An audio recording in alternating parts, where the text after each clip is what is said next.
নমস্কাৰ ফ্ৰেণ্ডছ, সকলোকে মোৰ ভিলেজ কুকিং JSD আছাম চেনেলটোলৈ স্বাগতম জনাইছোঁ। আজি মই বনাবলৈ ওলাইছোঁ ভাতকেৰেলাৰ চপ। ভাতকেৰেলাৰ সদায় একেটা তৰকাৰীকে খাবলৈ বেয়া লাগে নহয় জানো? সেইকাৰণে আজি ভাবিছোঁ চপ বনাম। আপোনালোকে যদি খোৱা নাই তেনেহ'লে এবাৰ খাই চাওকচোন। তেনেহ'লে বলক এতিয়া চপটো বনাবলৈ আৰম্ভ কৰোঁ।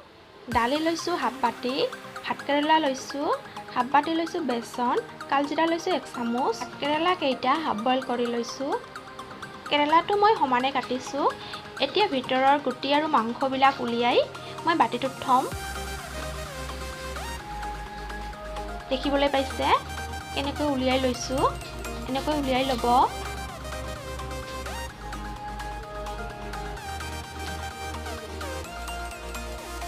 গুটিবিলাক মই পেলাই দিয়া নাই, মই বাটিটোত থৈছোঁ।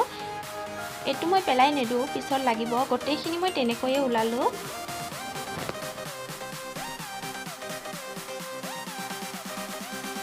গুটি আৰু মাংসখিনি গোটেইখিনি মই উলিয়াই ল'লোঁ। হাফ বাটি দালিখিনি মই মিক্সাৰত মিক্স কৰি লৈছোঁ। এইখিনি মই ভাতকেৰেলাৰ গুটিত দি ল'ম।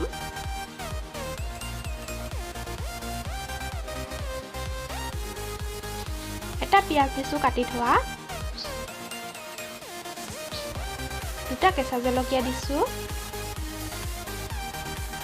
শুকান জলকীয়াৰ গুড়ি হাফ চামুচ দিছোঁ, হালধি দিছোঁ হাফ চামুচ আৰু নিমখ হাফ চামুচ। এতিয়া কেৰাহীটো গৰম দিছোঁ। ইয়াতে মই 1 চামুচ তেল দিছোঁ। এতিয়া মোৰ দালিৰ মিশ্ৰণখিনি ইয়াতে ভাজি ল'ম।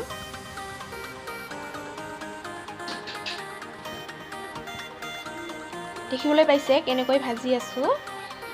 মোৰ দালিৰ মিশ্ৰণখিনি ভাজা হৈ গ'ল। এতিয়া কাটি থোৱা ভাতকেৰেলাটো লৈছোঁ, দেখিবলৈ পাইছে। ইয়াৰ মাজত এতিয়া মই দালিৰ মিশ্ৰণখিনি সুমুৱাই দিম। গোটেইখিনি ভালকৈ সুমুৱাই লৈছোঁ ভাতকেৰেলাৰ ভিতৰত। দেখিবলৈ পাইছে এনেকৈ সুমুৱাই ল'ব। গোটেইকেইটাতে ল'লোঁ।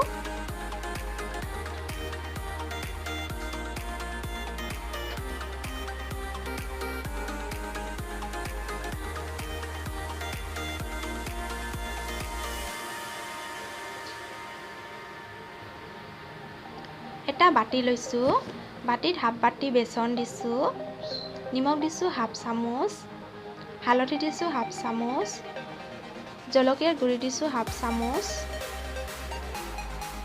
কালজিৰা দিছোঁ হাফ চামুচ, জিৰা দিছোঁ হাফ চামুচ, হাফ বাটি পানী দিছোঁ। গোটেইখিনি এতিয়া মিক্স কৰি ল'ম ভালকৈ।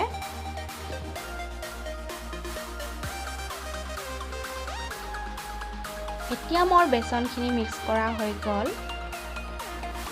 এতিয়া মই ভাতকেৰেলাটো লৈছোঁ, ভাতকেৰেলাটো বেচন লগাই লৈছোঁ।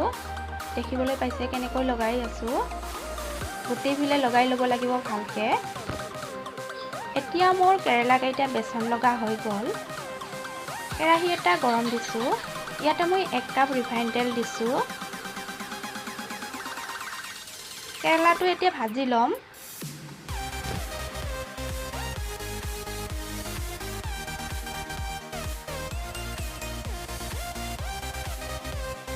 দেখিবলৈ পাইছে ভাতকেৰেলাটো ৰঙচুৱা হৈছে। এতিয়া মোৰ এইটো হৈ গ'ল, নমাই ল'ম। নমাই লৈছোঁ। আপোনালোকে এনেকৈ ভাতকেৰেলাৰ চপ খাই পাইছেনে? যদি পোৱা নাই তেনেহ'লে এবাৰ খাই চাবচোন আৰু কেনেকুৱা হয় কমেণ্ট কৰি জনাব। আচলতে মই ভাতকেৰেলাৰ তৰকাৰী খাই বেয়া পাওঁ, সেইবাবে মই এনেকৈ চপ বনাই খাওঁ। যেতিয়া মই চপ বনাওঁ তেতিয়া মই গোটেই ভাতকেৰেলাই খাই দিওঁ। এতিয়া মোৰ চপ ৰেডি হৈ গ'ল। আপোনালোকে দেখিবলৈ পালে মই কেনেকৈ বনালোঁ। আৰু আপোনালোকে যদি মোৰ চেনেলটো লাইক আৰু ছাবস্ক্ৰাইব কৰা নাই তেনেহ'লে এতিয়াই লাইক আৰু ছাবস্ক্ৰাইব আৰু লগতে বেল আইকনটো দবাবলৈ নাপাহৰিব। আজিলৈ আহিছোঁ, পিছত আকৌ লগ পাম আৰু এটা ৰেচিপিৰ সৈতে। বাই।